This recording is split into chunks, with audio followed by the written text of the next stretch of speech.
পলাশপুর নামের একটা ছোট্ট গ্রামে মায়া তার দিদা এবং বাবার সাথে থাকতো। তবে মায়া অনেক ছোটবেলায় তার মাকে হারিয়েছে, সেই কারণে সে মায়ের ভালোবাসা কখনোই পায়নি।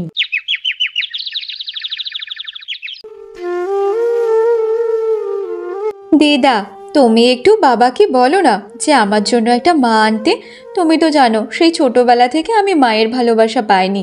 আমি দেখেছি সবাই তার মেয়েকে কত ভালোবাসে, মায়ের আদর কত পায়, তবে আমি কখনো এখনো দেখিনি যে মায়ের ভালোবাসা কি হয়। দিদা, তুমি একটু বাবাকে বলো না বুঝিয়ে আমার জন্য একটা ভালো মা নিয়ে আসতে, যে আমাকে অনেক আদর করবে, অনেক ভালোবাসবে। হ্যাঁ রে দিদি ভাই, আমিও তো সেটাই ভাবছি। আমারও তো বয়স হয়েছে, সংসারে তেমন কাজকর্ম করতে পারি না। আর তুইও তো শায়না হয়ে গেছিস, দুদিন পর তোরও বিয়েটা হয়ে চলে যাবি। কিন্তু বাড়িতে যে আমাকে একা থাকতে হবে, আর তোর বাবা তো কাজের জন্য বাইরে বাইরে থাকে। তাই ভাবছিলাম যদি একটা তোর বাবা বিয়েটা করে আমার একটু ভালো হবে। বাড়িতে গল্পকল্পি করার জন্য একটা লোক পেয়ে যাব, আর সংসারে কাজকর্মগুলো একটু করতে পারবে।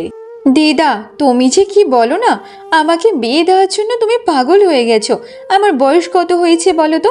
আমি আগে আমার মায়ের ভালোবাসা আদর খাবো, তারপরে বিয়ে করব। এখন আমি ওইসব বিয়ে করতে পারবো না, বলে দিচ্ছি। আচ্ছা ঠিক আছে দিদিভাই, আমার ঘাত হয়েছে। আমি তোকে বিয়ের কথা বলবো না মা, এবার একটু শান্ত হয়ে যা তো দেখি। তোর বাবা আসলে আজকে তোর বাবার সাথে কথা বলবো। আর তখন সেখানে খুশির বাবা মদন চলে আসে। আরে মা, তা দিদা নাতনি বসে বসে এত কি গল্প করছো শুনি দেখি আমি একটু। ওকা, তোর বিয়ের কথা এখানে আলোচনা হচ্ছে রে বাবা। তোর মেয়ের যে একটা মা চাই, মায়ের আদর খাওয়ার জন্য। বলছিলাম যে খোকা, তুই একটা বিয়ে করে নে বাবা, আমারও তাহলে একটু রেহাই পাবে সংসারের কাজকর্ম থেকে। আমারও তো বয়স হয়েছে। এ কি বলছো মা? এইসব আমি করতে পারবো না। আর খুশি যেটা বলবে কি তুমি সেটা মেনে নেবে বলো তো? আমারও তো বয়সটা হচ্ছে, বলো তো দেখি। আর এখন বা কে বিয়ে করবে?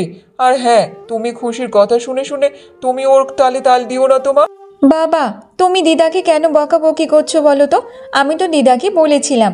আর শোনো না বাবা, তুমি তো জানো সেই ছোটবেলা থেকে আমি মায়ের ভালোবাসা পাইনি, তাই মায়ের ভালোবাসা কেমন হয় সেটাও আমি দেখতে চাই। তুমি একটা মা এনে দাও না বাবা।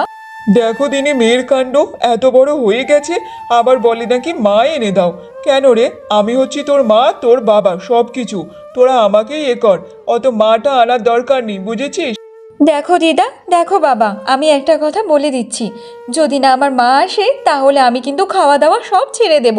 এটা কিন্তু তোমরা মনে রেখো। দেখ বাবা, একটা কথা বলি, দুদিন পর তোর মেয়ের বিয়ে হলে চলে যাবে।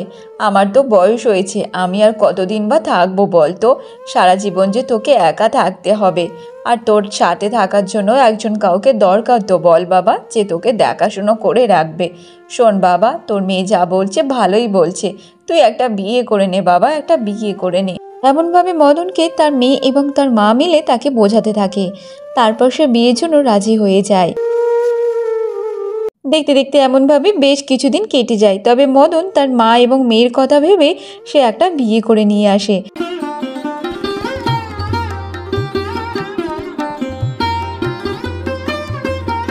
এ কি খুশি, তুমি কেন রান্নাঘরে?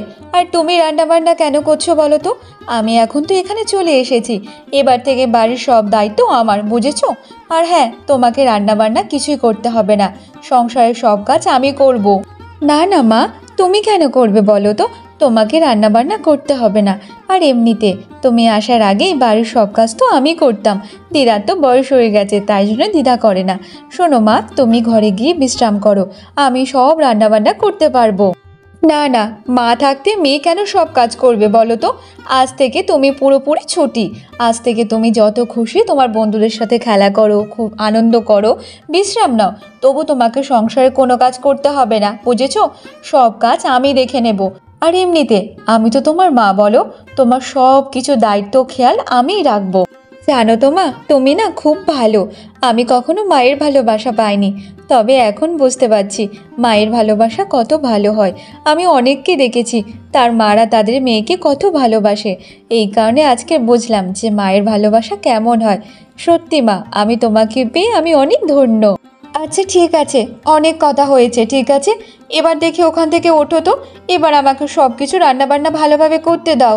ঠিক আছে মা, আমি কিন্তু উঠে যাচ্ছি। তবে কিন্তু আমি তোমার পাশে বসে বসে সব কিছু দেখবো মা। তবে কিন্তু তুমি এটা না করতে পারবে না। তবে এমনভাবে মায়ের মেয়ের সম্পর্ক খুব ভালো কাটছিল। তবে একদিন মদন শহরে যাওয়ার জন্য তার পরিবারকে বলতে থাকে। আচ্ছা শোনো রূপা, এবার আমি শহরে কাজে যাচ্ছি। এই সংসারটা পুরো তোমার হাতে ছেড়ে গেলাম, ঠিক আছে? তুমি আমার মেয়েটাকে দেখো, আদর যত্নে রেখো, আর আমার মাকেও সাথে তুমি যত্নে রেখো। এই সংসারটা যে তোমার হাতে আমি ছেড়ে যাচ্ছি। তুমি একদম নিশ্চিন্তে যাও, কোনো অসুবিধা হবে না। সংসারের সব কিছু আমি সামলে নেব। আর এখানে সবাইকে ভালোভাবে দেখে শুনে রাখবো। তুমি শুধু মন দিয়ে কাজ করো তো, এইসব নিয়ে তোমাকে একদম চিন্তা করতে হবে না। আর তুমি তো জানো এই পরিবারটা এখন থেকে তো আমার, তাহলে আমি আমার পরিবারকে খেয়াল রাখবো না তা কী করবো বলো তো? তুমি সাবধানে যাবে আর সাবধানে আসবে। আমি জানি রূপা, আমার পরিবারকে তুমি নিজের পরিবার করে নিয়েছো, তাই জন্য আমার কোনো দুশ্চিন্তা নেই। তবে হ্যাঁ, আমার খুশি মাকে তুমি একটু দেখে শুনে রাখো। আর আমি জানি তুমি আমার খুশি মাকে খুবই ভালোবাসো, আর এটা দেখেও আমার খুব ভালো লেগেছে। এমনভাবে যেন তোমাদের সম্পর্ক ভালোই থাকে। হ্যাঁ বাবা, মা তো আমার খুব ভালোবাসে। মায়ের ভালোবাসা পেয়েছে আমি খুব খুশি, জানো তো বাবা। আর শোনো বাবা, তুমি যে এই কাজে যাচ্ছ, এবার কবে বাড়ি ফিরবে বলো তো? হ্যাঁ রে মা, জানি, সেই কারণে তো আমি নিশ্চিন্ত। জানিস তো মা, কবে দেখি ছুটি পাই তারপরে আসবো। ছুটি পেলেই সঙ্গে সঙ্গে আমি তোদের কাছে চলে আসবো। কেউ কি চায় যে তার পরিবারকে ছেড়ে সে বাইরে গিয়ে কাজ করে? বল, কি করব বলতো? সব কিছু তো তোদের জন্য, আর আমি মাসে মাসে টাকা পাঠিয়ে দেবো, বুঝেছিস? জানিস বাবা, তুই যে এত দূরে যাচ্ছিস এই প্রথমবার কাজের জন্য, আমার মন যে সায় দিচ্ছে না। তোকে ছাড়তে যে মন চাইছে না রে বাবা, কি করি বলতো?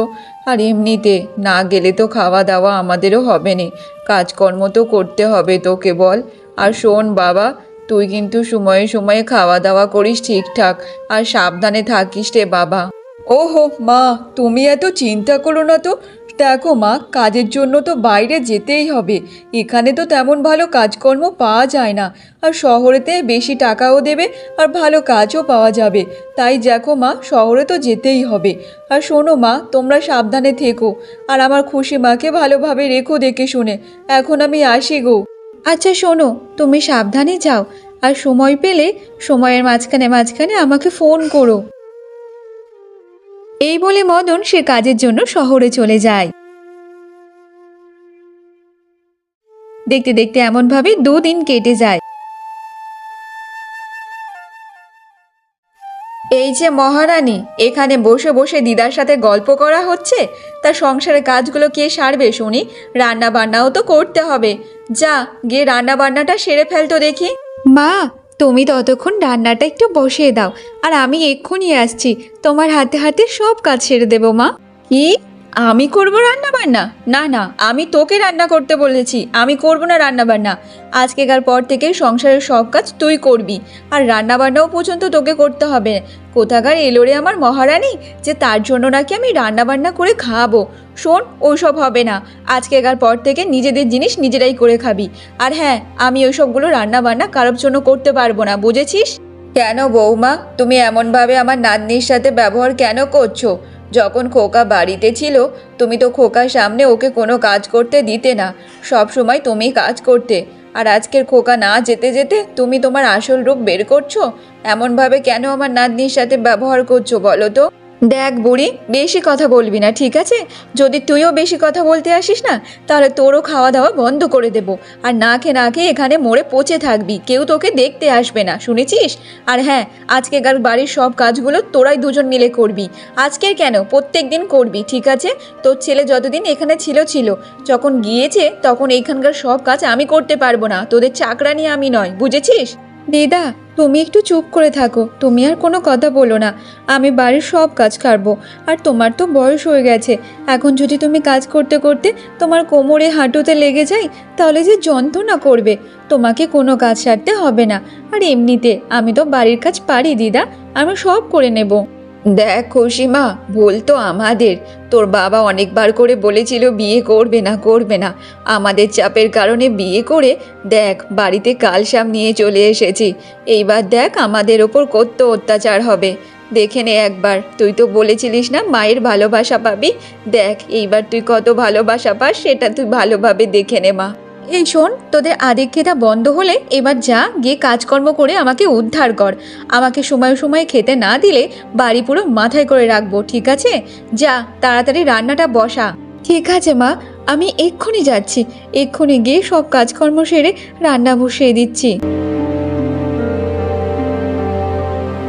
তারপর খুশি রান্না করতে যায়। দেখতে দেখতে এমনভাবে বেশ কিছুদিন কেটে যায়। তবে রূপা খুশিকে দিয়ে বাড়ির সব কাজ করাতো এবং খুশিকে মারধরও পছন্দ করত। তার দিদা যদি তাকে কিছু বলতো, তার দিদাকে উল্টোপাল্টা কথা শুনিয়ে দিত। এমনভাবে আরও বেশ কিছুদিন কেটে যায়। তবে একদিন খুশি জল নিয়ে বাড়িতে ফিরছিল, তবে সেখানে ছিল গ্রামের মলন মশাইয়ের ছেলে। আরে বাহ, এই মেয়েটাকে তো খুব সুন্দর দেখতে। এই মেয়েটা কে রে? আগে মোড়ল মশাই, আপনি জানেন না, এটা তো মদনের মেয়ে গো, মদনের মেয়ে, একমাত্র মেয়ে। বাবা, মদনের মেয়ে এত সুন্দর ডাগর ডগর হয়ে উঠেছে, যেমন রূপবতী তেমন সুন্দরীও আছে। তা বলছিলাম যে কি, একে বিয়ে করলে কেমন হয় বলতো বলা? এ কি বলছেন মালিক? মদনের মেয়ে যে অনেক ছোট, আপনার থেকে বয়সে অনেক ছোট। আপনার তো অনেক বয়স হয়ে গেছে, আর এমনিতে আপনার বিয়ে থাও হয়ে গেছে। তাহলে আপনি ওকে কেন আবার বিয়ে করবেন বলুন তো? আপনার বাড়িতে তো বউ আছে। দেখ ভোলা, তোর বৌদিকে আমার আর ভালোই লাগে না। আর কি বয়স বলছিস বলতো? ছেলেদের কোনো বয়স টয়স হয় না, বুঝেছিস? আর মেয়েরা এমনিতে কুড়িতে বুড়ি হয়ে যায়।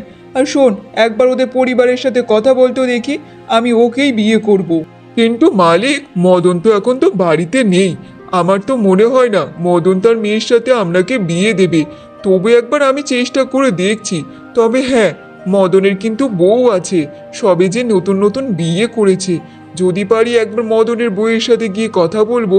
আবার এটাও শুনেছি মদনের বউ নাকি ওর মেয়েকে একদম পছন্দ করে না, সব সময় বাড়িতে অনেক অত্যাচার করে। দেখ ভোলা, তুই একটা কাজ কর, যদি ওরা তেমনভাবে না মানে তাহলে টাকার লোভ দেখা। যে কোনোই মূল্যেই হোক না কেন, ওই মেয়েকে আমার চাই। আমি ওকেই বিয়ে করব, আর ওকেই আমার বাড়ির বৌমা করে নিয়ে যাব, বুঝেছিস? আচ্ছা আচ্ছা, ঠিক আছে মালিক, আমি কথা বলবো মদনের বউয়ের সাথে। দেখতে দেখতে এমনভাবে বেশ কিছুদিন কেটে যায়। তবে রূপা একদিন তার বাপের বাড়িতে যাচ্ছিল, আর রাস্তায় দেখা হয়ে যায় সেই ভোলার সাথে। আরে ও বৌদি, ওই যে মোড়ল মশাই আছে না আমাদের গ্রামে, তো ওনার ছেলে আপনাদের বাড়ির মেয়েকে পছন্দ করেছে, বলছে নাকি আপনাদের বাড়ির মেয়েকে বিয়ে করতে চাই। আরে মরণ নাকি, যে একটা বুড়ো বামদো ছেলে আমাদের বাড়ির মেয়েকে বিয়ে করবে? তা কি চোখের মাথা কি খেয়ে বসেছে নাকি? একবার ওদের বয়সটা দেখো আর আমাদের বাড়ির মেয়ের বয়সটা দেখো। বয়সে বয়সে কখনো হয় নাকি? বলুন যে অন্য কোনো মেয়ে দেখতে, আমাদের বাড়ির মেয়ের সাথে ওরকম একটা বয়স্ক ছেলের বিয়ে দেবো না। হ্যাঁ, আরে বৌদি, একবার তো ব্যাপারটা বোঝার চেষ্টা করো। ওরা যে অনেক ধনী, ওদের কাছে অনেক টাকা পয়সা আছে। আর এমনিতে তোমাদের বাড়ির মেয়ে যদি ওই বাড়ির বৌমা হয়ে যায়, তাহলে কি ক্ষতি আছে বলো তো? রাজরানী হয়ে থাকবে, রাজরানী। আর শোনো, আমি তো শুনেছিলাম ওই ছেলের একটা বিয়ে হয়ে গেছে আগে থেকে। তাহলে সেই বউটা নিয়ে ঘর সংসার করতে বলো না।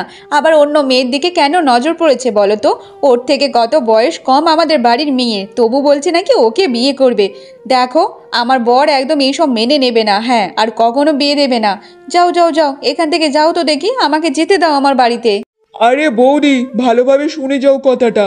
তোমাদের বাড়ির মেয়েকে যদি একবার বিয়ে দাও মোড়ল মশাই ছেলের সাথে, তাহলে কিন্তু তোমাকে 2 লাখ টাকা দেবে বলেছে।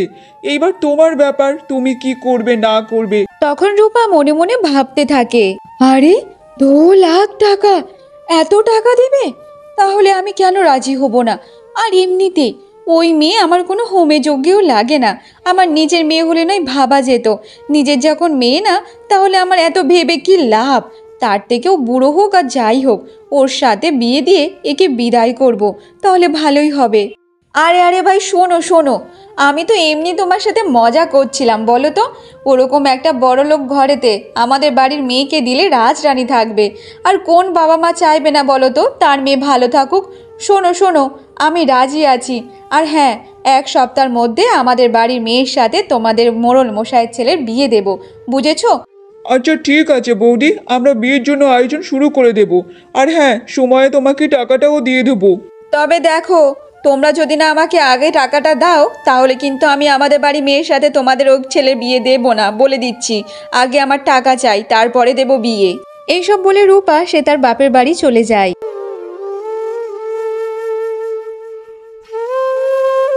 দেখ মা, তোকে নিয়ে আমার খুব চিন্তা হয় রে। দেখে দেখে একটা বিবাহিত ছেলের সাথে বিয়ে করলি কেন রে মা? তোর কপালে কি আর কোনো ছেলের জুটতো না নাকি বলতো? এক সন্তানের বাবার সাথে তুই বিয়ে করে নিলি। দেখো মা, যা হওয়ার হয়ে গেছে, সেটা তো আর বদলানো যাবে না। আর শোনো, আমি কি এমনি এমনি বিয়ে করেছি নাকি? সে আমি সব কিছু ভেবে চিনতে তারপর বিয়ে করেছি। নতুবা আমার মতো মেয়ে ওরকম একটা লোকের সাথে বিয়ে করবে যার আবার একটা মাত্র মেয়ে আছে? সেরকম দেখে কে বিয়ে করবে বলো তো? মানে তুই আবার কিসের জন্য বিয়ে করেছিস ভেবে চিনতে বল তো দেখি। তোর মাথায় মাথায় কি এমন ফোন দিয়ে আঁটছিস? দেখো মা, আমি তো এমনি এমনি বিয়ে করিনি। আর এমনিতে ওই বুড়ির তো বয়সও হয়ে গেছে, আর ওদের যে একটা মাত্র মেয়ে আছে তাকে বিয়ে দিলে সে শ্বশুর বাড়ি চলে যাবে। আর বুড়ি তো কদিন পর তো পটল তুলবে। তাহলে তুমি বলো, ওই বাড়িটার মধ্যে আমি একা থাকবো আর ওই জায়গা জমি সব কিছু আমার নামে করে নেব মা। সেই কারণে তো আমি বিয়ে করেছি। নতুবা এমনি এমনি কি এরকমভাবে একটা ছেলের বিয়ে করে বলো তো? দেখ মা, তুই যেই সব ভেবে চিন্তে বিয়ে করেছিস ঠিক আছে, কিন্তু এই সব যদি উল্টোটা হয়ে যায়, সব সম্পত্তি তোকে না দিয়ে যদি ওই মেয়েটাকে দিয়ে দেয়, তখন কি হবে বলতো? তখন তোকে কপালে হাত দিয়ে বসে থাকতে হবে, মনে রাখিস। আরে না গো মা না, শোনো, আমার বর আমাকে অনেক ভালোবাসে আর বিশ্বাস করে। আর তুমি জানো, ওই বাড়িতে আমি একটাও কাজ করি না, সব কাজ ওই বুড়ি আর ওই মেয়েকে দিয়ে করাই। আর তার উপর আর একটা খুশির খবর আছে, আমাদের গ্রামে মোড়ল মশাই আছে, আর তার একমাত্র ছেলের সাথে আমাদের বাড়ির মেয়েকে বিয়ে দেবো মা। জানো, তার বদলে আমাকে 2 লাখ টাকা দিচ্ছে মা, 2 লাখ টাকা। দিয়ে দে দিয়ে দে, বিয়ে দিয়ে দে, যাতে তুই একটুখানি ভালোভাবে থাকতে পারবি। হ্যাঁ গো মা, 1 সপ্তাহের মধ্যে বিয়ে ঠিক করেছি। আর হ্যাঁ, বলেও দিয়েছি, যতক্ষণ না আমাকে টাকা দেবে ততক্ষণ আমাদের বাড়ি মেয়ের সাথে বিয়ে দেব না। আর এমনিতে এই বিয়েটা চুরি চামারি করে দিতে হবে। কবে যে ওর বাবা আসবে না আসবে তার কোনো ঠিক নেই, তাই জন্য তাড়াতাড়ি ওর বাবাকে না জানিয়ে বিয়ে দিয়ে দেবো মা। কেন রে মা, তুই জামাইকে না জানিয়ে কেন এত তাড়াতাড়ি বিয়ে দিবি? দেখো মা, খুশির তো বয়স অনেক কম, আর এমনিতে ওই ছেলের বয়স যে অনেক বেশি, তার উপর আগে একটা বিয়ে আছে। তাহলে তুমি বলো, এরকম ছেলে দেখে কে বিয়ে দেবে বলো তো? সেই কারণে আমি 2 লাখ টাকা নেব আর ভালোই ভালোই ওকে বিয়ে দিয়ে দেব।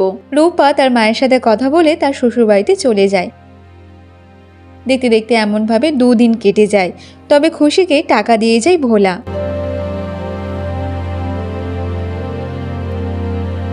শোন খুশি, 2 দিন পর তোর বিয়ে হবে, ঠিক আছে? আর হ্যাঁ, এবার থেকে একটু ভালোভাবে সেজে গুজে থাকবি। বিয়ের সময় যেন মুখ কালো করে আর না থাকিস, বুঝেছিস?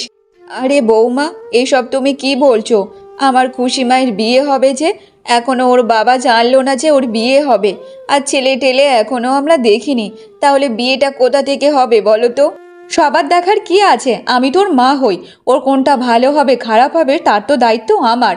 আর আমি ওকে বিয়ে ঠিক করেছি। আমাদের গ্রামের যে মোড়ল মশাই আছে, সেই মোড়ল মশাইয়ের ছেলের সাথে ওর বিয়ে হবে। না না, আমি এই বিয়ে করব না। যতক্ষণ না আমার বাবা আসবে ততক্ষণ আমি বিয়ে করব না।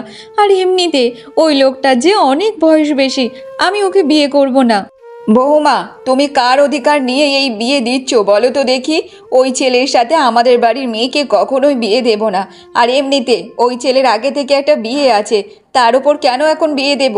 আর ওই এত বয়স বেশি ছেলের সাথে আমার নাতনির কখনো বিয়ে দেব না। তুমি এই বিয়ে মানা করে দাও, তোমার কথায় তেনে সব কথা চলবে না এখানে। দেখ বুড়ি, তুই একদম বেশি কথা বলবি না। তোর আশকারা পেয়ে তোর নাতনি এই হয়েছে। আমি যেখানে বিয়ে ঠিক করেছি তো সেখানেই হবে। আর এখন তোর বাবা নেই, তোর এখানে কিচ্ছু করবে না। আর যদি এই বিয়ে না করিস, ঠ্যাং হাত পা ভেঙে বাড়িতে রেখে দেব। দেখো মা, তুমি এতদিন যা বলেছো আমি সব কিছু শুনেছি, কিন্তু এই কথাটা আমি শুনতে পারবো না। তোমার যা করার তুমি তাই করো, কিন্তু এই বিয়ে আমি কখনো করব না। কি? তুই বিয়ে করবি না? তোর যত বড় মুখ নয় তত বড় কথা। আজকে দেখ, তোকে মারতে মারতে আমি মেরে ফেলবো। মা, মা আমাকে মেরো না, আমার খুব কষ্ট হচ্ছে মা। মা, মা আমাকে মেরো না, মা আমাকে মেরো না। তারপর রূপা খুশিকে খুব মারার পর সে ওখান থেকে চলে যায়। শোন দিদি ভাই, আমি তোকে একটা কথা বলি, শোন মা, তুই এখানে আর থাকিস না রে। তোকে বাঁচানোর জন্য এখানে আর কেউ নেই।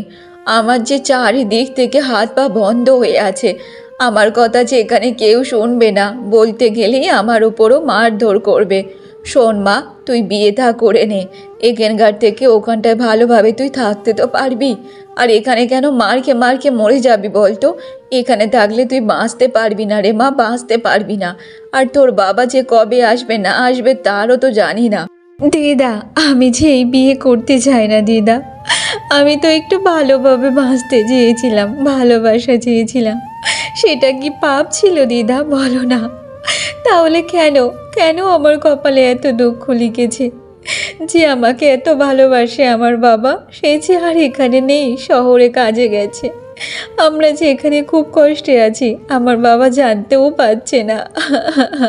এমনভাবে 2 দিন কেটে যায়। তবে বাড়িতে বিয়ের অনুষ্ঠান শুরু হয়ে যায়। সবাই খুশিকে গায়ে হলুদ দেওয়ার জন্য দাঁড়িয়েছিল, আর ঠিক তখনই খুশির বাবা চলে আসে। এখানে কি চলছে বলো তো দেখি?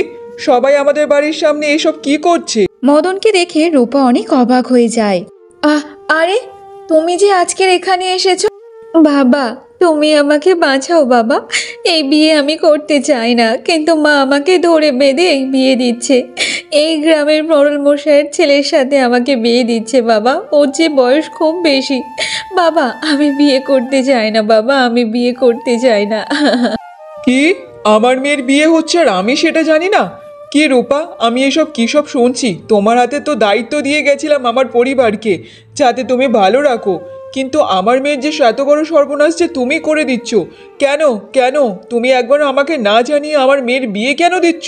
জানো বাবা, তুমি যখন কাজে চলে গেছিলে তারপর থেকে মা আমাদের সাথে খুব খারাপ ব্যবহার করতো।